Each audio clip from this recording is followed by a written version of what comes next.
Este debate requerido pelos Juntos pelo Povo sobre as obras públicas pretende ser um momento de debate e esclarecimento de dúvidas e interrogações sobre as obras públicas que foram, são ou virão a ser financiadas, confinanciadas ou realizadas pelo Governo para servir os madeirenses e porto-santenses.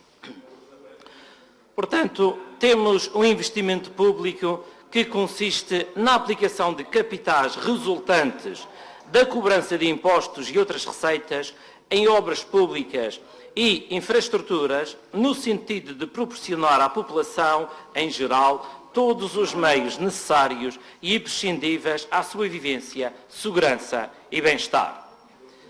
Acontece que, no passado, a região autónoma da Madeira viveu, desde o início da sua autonomia, uma liberdade e autonomia para investimentos canalizados para as obras públicas, as quais contribuíram de forma significativa para a melhoria estrutural da região, assim como para manter o emprego em níveis abaixo da média nacional. Tempos houve em que foi mesmo necessário importar mão de obra. Desta liberdade e opção política resultou um elevado investimento e desenvolvimento infraestrutural por toda a ilha, em especial no campo rodoviário, saúde, educação e, não esquecendo, as infraestruturas desportivas. O obreiro deste investimento, que toda a gente sabe quem o é, que mais tarde se tornou em despesismo desmesurado, líder do governo durante décadas e líder do PSD Madeira, defendia o investimento em obras públicas para as inaugurar em períodos pré-eleitorais, com o intuito de ganhar, assim, os votos dos eleitores. Efetivamente, a inteligência aplicada em investimentos estruturais, junto de uma população a necessitar de desenvolvimento, contribuiu para a manutenção do PSD no poder. Mas, Sr. Presidente, Senhoras e Senhores Deputados, podemos dividir o investimento em obras públicas em duas fases. Uma primeira fase, em que o investimento incidiu sobre as obras públicas essenciais para a população e para o desenvolvimento da região, que decorreu, podemos dizer, até finais dos anos 90. Uma segunda fase, em que a sede de poder e os lobbies, entretanto emergidos, aliados aos interesses político-partidários e à dificuldade em separar os interesses privados dos interesses públicos, levaram a uma proliferação de investimentos a pedido, ou seja, por encomenda, que não respondiam diretamente às necessidades reais da população, o que motivou a construção de mamarrachos, deixem passar a expressão, para os quais não foi previsto, por exemplo, a sua manutenção ou até mesmo como rentabilizá-los. O que fez com que alguns deles já estejam abandonados, desativados ou não ofereçam condições de segurança e, ainda por cima, não há dinheiro para a sua manutenção. A título de exemplo, vale a pena lembrar alguma destas infraestruturas: parques empresariais, Marina do Lugar de Baixo, heliportos do Hospital e de Porto Meniz, biofábrica, fábrica de compotas de banana, piscinas, pavilhões inodesportivos, centros de saúde, etc., etc. Na área do turismo, cultura e desporto, foram construídos fóruns, centros cívicos, por exemplo, que têm atualidade, podemos falar no Museu da Baleia, com investimento na ordem dos 11,5 milhões de euros, campos de futebol, apoios ao futebol profissional, complexos desportivos e aqui, a título de exemplo, o complexo desportivo da União da Madeira com um investimento de 5,2 milhões de euros. Senhoras e senhores deputados, a proliferação de sociedades de desenvolvimento que também serviram para obter e esconder a dívida contraída em obras sem estudos prévios, a situação descoberta em finais de 2011 deixou a descoberto as opções políticas de um governo que não olhava a meios para se manter no poder.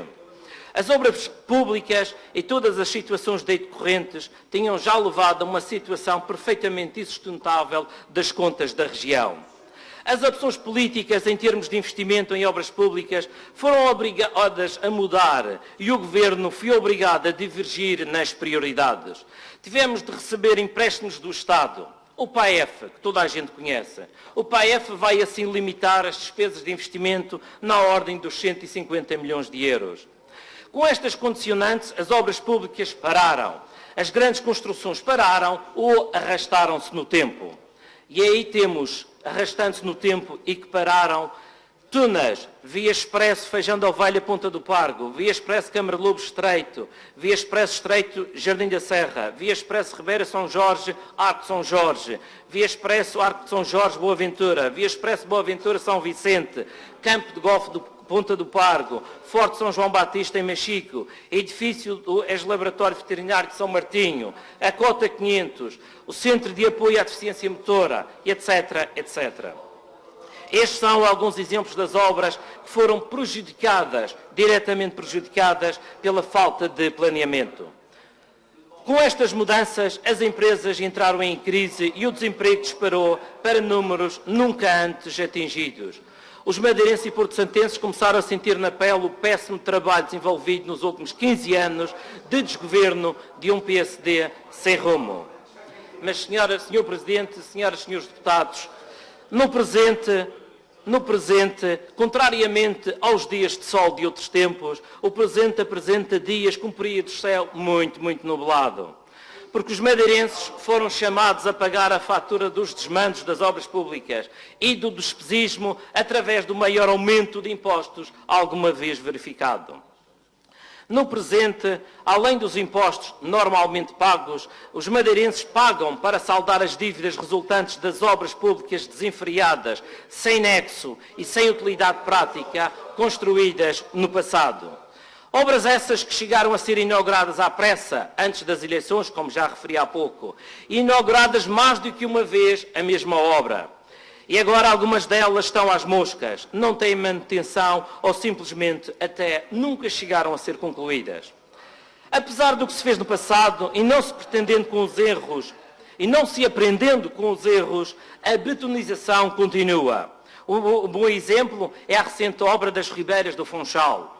Sendo estas obras atentatórias à história do Funchal e do seu património construído, representam a aniquilação de uma obra que resistiu séculos às intempéries na Madeira. Não se entende esta opção do Governo Regional em destruir o património, em vez de optar por o manter, utilizando outros mecanismos de consolidação. Outras infraestruturas continuam a dar que falar. A Frente Mar do Funchal, a Marina do Lugar de Baixo, o caso do Funchal, nomeadamente o famoso caso 8, onde, não sendo apropriado para a atracagem de barcos, vai agora ser transformado num heliporto. Saliente-se a necessidade de intervir no Hospital dos Marmeleiros, cujo relatório do Laboratório Regional de Engenharia Civil chama a atenção para o perigo e insegurança dos terrenos à volta do hospital, nomeadamente no estacionamento, que já está encerrado há anos. A necessidade e urgente intervenção no Porto Recreio de Santa Cruz, que o Sr. Secretário anunciou já o ano passado, faz agora um ano, em que iria haver obras e até hoje nada foi feito.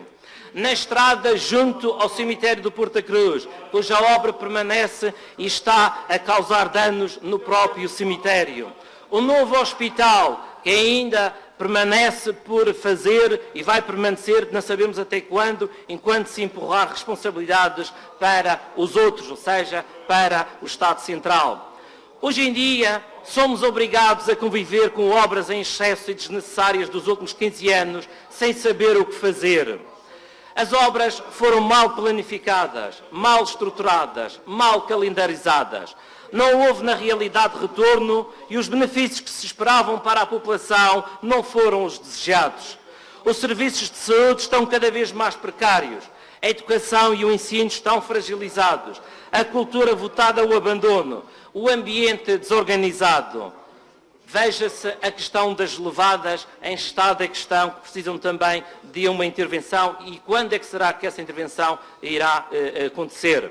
Temos, portanto, senhoras e senhores deputados, uma região que vive do turismo, oferece um produto que tem todo o potencial para ter outra qualidade e não tem, porque os interesses do botão, no passado e quase diria no presente, falaram e falam mais alto. Mas, senhoras e senhores deputados, o futuro, como diz o povo, o futuro a Deus pertence. Mas sabendo que o passado condiciona o presente e que o presente determina o futuro, será importante olhar o futuro de forma equilibrada e planeada, ter uma visão estratégica, crítica e interventiva, com capacidade de apresentar soluções execuíveis. O povo madeirense é inteligente e já não se encontra amarrado ao passado. O povo madeirense, ao longo da história, tem revelado a sua capacidade de luta, intervenção e trabalho. Por isso, o povo madeirense exige aos governantes responsabilidade e honestidade no planeamento das obras públicas. Muito obrigado.